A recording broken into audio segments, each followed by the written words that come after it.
pamilya. Grabe support. And, yun. Then, syempre kayo din po. Thank you din po kuya sa support. Then, yun. Ito po is talagang pinag-isipan po. Then, ayaw po din naman po habang buhay na lang is umasa. Galing. Kila mama, yes po. Then, Galing. habang nag-aaral po ako, then another source of income. Yes. Galing. Yeah. Kaya, Alam mo, Carla, ang ganda na sinabi mo, ah. Very good ko. Sana gayahin ka ng ibang kabataan, no? Totoo lang, guys. Ito ang gayahin yung kabataan. Kita nyo, Dave, di ba? O, kahit na may mag-agom sila, nasira ba? Sabi ng iba, focus na si Carla sa pag-aaral. Kita mo, o.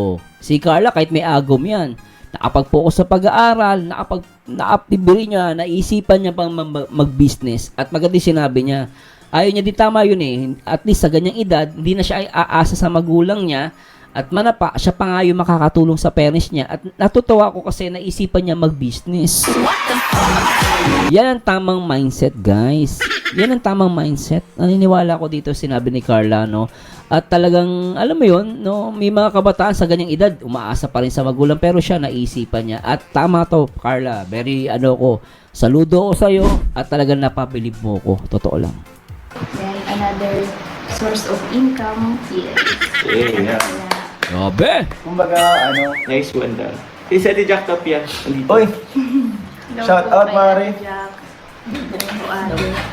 Kinongratulations din si ni Ma'am Jack, no?